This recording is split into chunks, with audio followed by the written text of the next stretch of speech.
Hi, and welcome to the show. Subscribe at kevinmd.com/podcast. Today, we welcome Michaeljgrace. We're going to talk about his article, Healthcare Communication in a Post-COVID World, What's Changed and What's Not Since the Pandemic. And that's an excerpt from his book. It's called The Mumbo Jumbo Fix, a survival guide for effective doctor-patient-nurse communication. So you're an attorney and you wrote this book, and we're going to talk about this article in a little bit, but just tell us the events that led you to write this book in the first place. Sure. I've always been passionate about communication. I was a trial lawyer for most of my adult life, defending healthcare providers, doctors, hospitals, nurses. That came to me naturally because I was a communication major as an undergraduate and as a graduate student. And then I developed a second career and I became a hospital risk manager and a Mhm. patient safety officer. And for the last 7 years, I've been teaching nurses at the University of California in a program that I designed dealing with communication. So it's my passion, it's what I love, and that's why I wrote the original book, which came out towards the end of COVID in December of 2021. All right. And an excerpt from the book is titled Healthcare Communication in a Post-COVID World, What's Changed and What's Not Since the Pandemic. Now, tell us about this excerpt for those who didn't get a chance to read it. Yes, I thought COVID had such an enormous impact on me and everybody I knew. And I knew some of the laws had changed since I had written the first edition. I thought it was time for an update. And as I was researching for the update second edition, much of what I had experienced myself and thought to be true was confirmed by the research. There are a lot of new things that have happened as a result of COVID and a few things that have not changed. If I could look at the things that have changed first. Sure. Telemedicine, of course, it existed before COVID, but once the government imposed a lockdown on most people to get medical care, people had to find an electronic means to meet with healthcare providers, often people they had never previously seen in real life. That carries a lot of challenges, both for the provider, who is typically unschooled in how to do an effective clinical examination Hmm. with Zoom or on a smartphone, and certainly for the patient. And it's new legal responsibilities for the provider. For example, they've got to, at the outset, not only identify themselves, but they've got to make clear to the patient they have a right for a traditional face to face encounter, and all that has to be documented. So, one of the chapters in my book is devoted to how one goes about doing that. As part and parcel of the change in telemedicine, the federal government temporarily relaxed the encryption rules, Hmm. all those HIPAA protections. So you, for example, could use your smartphone and talk to a patient on their smartphone with a FaceTime. Now that the pandemic is officially over, the government has again reimposed very strict encryption rules on all providers and encourages all patients to make sure that their devices are also secure. We had what was called an interstate compact before COVID, came out a few years before. What that allows is a streamlined process for you as a provider to practice across state Hmm. lines. And that's made an enormous change. Now we have over 40 states and others whose applications are pending to allow providers to do just that. So it's really revolutionizing the way people can see doctors and the geographic area in which doctors can practice. So that was one really huge change, that telemedicine. Another big change is the whole use of physician extenders. Hmm. I don't know if you in your practice use them, but lots and lots of physicians do. And now that we have such a shortage of physicians, we find these extenders who are really physician assistants or nurse practitioners who are taking over primary responsibility for patient care. And in some states like California, it's now in law that nurse practitioners, if they meet certain requirements, no longer will be supervised by a physician at all.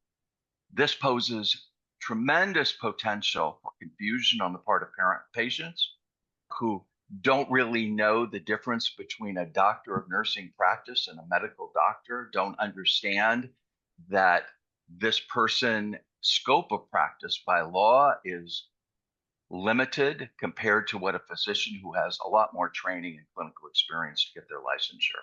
So that was another big change. I think everyone experienced nurses as being the real heroes of the pandemic, but the pandemic took a real toll. They were leaving the profession before COVID, and since COVID, a rapidly aging nursing population has shrunk. That means that we've gone to more foreign nurses and foreign physicians as well. And that always carries with it the potential of communication problems, both cultural clashes as well as just verbal communication with people whose first language is not necessarily English. I know the hospital I worked in, even before COVID, we would have had to shut down if we had not every year gone to Canada to recruit doctors. And I'm from San Diego, and if we didn't have Filipino nurses in San Diego healthcare, we wouldn't have a healthcare system. We're even more reliant on foreign-born nurses and physicians now than ever before. There's also been a concentration now in healthcare organizations. There's fewer of them. Many communities have lost their hospitals. More procedures are being done in an outpatient setting. Of course, the consequences are prices have gone up, which is maybe a bit counterintuitive. I know it was to me. The hope was if a bigger organization steps in, they've got greater purchasing power and can reduce costs. That hasn't happened. The costs have gone up. And we're not getting better quality as a result of that consolidation either. Those results are mixed. Some areas they're better than before consolidation, and in other areas of medicine that they're worse. Lastly, I would say there have been some big behavioral changes that I had experienced, and the research confirmed that others have as well. And those behavioral changes are a reluctance on the part of people to accept any limitation on their personal freedoms. I think we were just sick up to here with lockdown, and we don't want people telling us what to do. There's also a real skepticism of expert opinions. And we see that a skepticism of Dr. Fauci, of the Center for Disease Control, of the World Health Organization. And lastly, I've experienced, and I see it every day, it seems like on the internet, what I call a coarsening of public discourse, publicly and privately, just that rude behavior. You see it on airplanes, people getting kicked off of planes, people just talking badly to one another. So all of these things make it harder to communicate effectively with provider to patient, provider to provider. So let's talk about the end result of the cumulative effect of all these post-COVID changes in terms of the difficulties and impediments it places between clinician and patient. What would you see as the most detrimental effect when it comes to patient care because of the cumulative effect of these post-COVID changes? Medical errors are increasing, they are not decreasing, which is shocking when you think of all the attention and all the money and all the lip service that has been paid to keeping patients safe. And the primary root cause is this miscommunication. And I think that's the most important takeaway.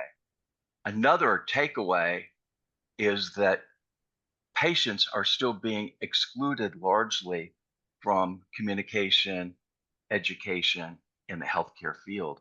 We do a good job of teaching them about their disease process, how to stay well, but we don't do a good job at all of teaching them how to communicate in the baffling world of healthcare to begin with. We don't do anything to teach them about their own barriers to understanding what even a clearly spoken physician is telling them. And in other words, we're siloing and excluding them. And we also silo physicians and we silo nurses. Doctors write for nurses about healthcare communication. Nurses typically write for nurses. Nobody is writing for patients. It's my firm belief that we are not going to move the needle on decreasing errors related to miscommunication until we get everyone literally on the same page. And I'm happy to say that my book is the first one and the only one in the field that is addressed to both doctors, patients, and nurses. Every single chapter enables each of those three participants to understand the difficulties the other two have, the barriers for their understanding, as well as what needs to be done to cure one's own impediments, if you will. Now, when it comes to teaching patients, like you said, they don't have a lot of training in terms of how to communicate in our healthcare world. What would you teach patients? I would cover a lot of basics, and I think of them as guardrails Mm, that if we bring patients into the education process, we can improve a whole host of problems in healthcare. For example, hand hygiene. One thing we all did learn during COVID was the importance of hand hygiene. Well, long before COVID, every hospital room and every medical facility I was acquainted with had gel machines. You gel in and you gel out before and after every patient encounter. I was responsible for a lot of the covert studies that we did in our hospital pre-COVID, and the compliance was woefully inadequate, to be quite candid. And that wasn't just my hospital, that's across the whole spectrum. mhm. We got a lot better during COVID, but now we're backsliding. If you teach patients, you have the right to respectfully say, doctor, nurse, I would appreciate it if you would gel in before doing your examination. Just as a reminder, because all healthcare care providers are busy, they're always in a rush. And if the patient is there to say, it's my health, if you wouldn't mind, and they're not going to get an argument. And in fact, it will probably be appreciated. The wristbands that we put on every patient in a hospital, we never tell them why those are there and why they are important. Mhm. Yet, as a risk manager, every single week, unfortunately, I examined and investigated cases where the wrong patient was taken by a transporter to the wrong area of the hospital for a procedure that wasn't ordered for them. Fortunately, most of the time, that error was caught before the actual procedure was done, not always. Oftentimes, phlebotomists, they were one of the worst offenders, would rush in, do needle sticks without asking the open ended question: what is your name? Mhm. What is your date of birth? And compare that information with the medical record order number on the materials that they're looking at. If patients were educated why that's, they wouldn't hesitate saying, don't you need to ask me my name? Don't you Mhm. need to ask me my date of birth? Sure. With a smile on their face. Again, I'm a big advocate for good communication, but respectful communication, compassionate communication, and common sense communication. And that's what I'm hoping for. Most nurses are trained and doctors for about handoff communication. Yeah. And if the patient knew that that is what is expected of their provider, and best practice is for it to occur at their bedside so they can participate and correct any misunderstandings right there in real time, we would have a lot less miscommunication. But patients are never going to be empowered to do that unless they're informed why that's important. And that is standard practice. One thing that happened between the original publication of my book and this updated second edition that just came out this month is I was hospitalized myself for 10 days. Mhm. And I examined that as a case study in one of the chapters because one of the weak links was failure of hospitalists to do handoff communication one to the other. And in so many institutions, you see a different hospitalist every day as a patient. And if they aren't taking the time to look in the record to find out what happened on the prior shift, and better yet, talk to the off-going hospitalist, all kinds of errors can occur. Mhm. I was shocked that that happens so often in my own care. And had I not known how the process was supposed to go and spoken up and say, no, that isn't the medication that my surgeon had prescribed. No, I am not going to be discharged because another hospitalist has ordered a surgical consultation. All of that was unknown to these Mhm. people, which is really disheartening, but that's easily solvable. So, those are just some examples of how, by educating and empowering patients, it's going to help physicians, it's going to help nurses be better, It's going to keep patients safer. It's a minimal cost, minimal time to explain these things. And I think the rewards are really significant. So let me ask that question from the clinician standpoint. So in this post-COVID world, tell us some of the red flags or warnings clinicians should look out for to maintain optimal communication in the advent of all these changes. What are some things that we need to look out for? Well, I think there are several. First is family members. Too often, in my experience, physicians want to ignore the family and only focus on the patients. And certainly, family members can get in the way, but they can also be valuable assets. If the physician first clears with the patient that it's okay to include the family, you've got to make sure that you're answering all those family members' questions. Even if you've already done the informed consent process with your patient, say you're scheduling a surgery, now the family comes in and they got a bunch of questions and the patient wants them to be there. You do have to take the time to satisfy them, because if anything goes wrong, they are going to blame you and it's going to result in litigation. So that's a big red flag that physicians, I think, often don't appreciate, is the importance of speaking with the family, not ignoring them. That's just one of many examples. We're talking to Michael Grace. He's the author of the Mumbo Jumbo Fix, a survival guide for effective doctor-patient-nurse communication. His excerpt from that book we're talking about today is Healthcare Communication in a Post-COVID World, What's Changed and What's Not Since the Pandemic. Michael, let's end with some of your take-home messages that you want to leave with the KevinMD audience. My goal, and it's my passion, is to get my book in every medical school. It's already in some, in every nursing school, in every residency program. It's already in one program in Arizona.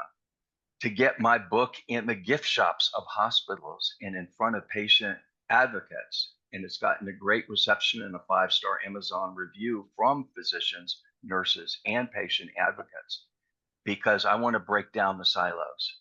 And I don't see that anybody else is doing it. But for all the time and money and years we've spent talking about this, we haven't moved the needle. And now, since more is happening in the outpatient clinical setting, we're doing very little even to assess the harm that is occurring there. And in the inpatient settings, we know it's being underreported. As my article states, there was a compelling 2024 study published in the Journal of New England Journal of Medicine that addresses this very issue, that we are not moving forward. If anything, we are moving backward. So it's in everyone's interest to take a new approach, and that's what I'm offering. Michael, thank you so much for sharing your perspective and insight. Thanks again for coming on the show. Thank you very much. Have a good day.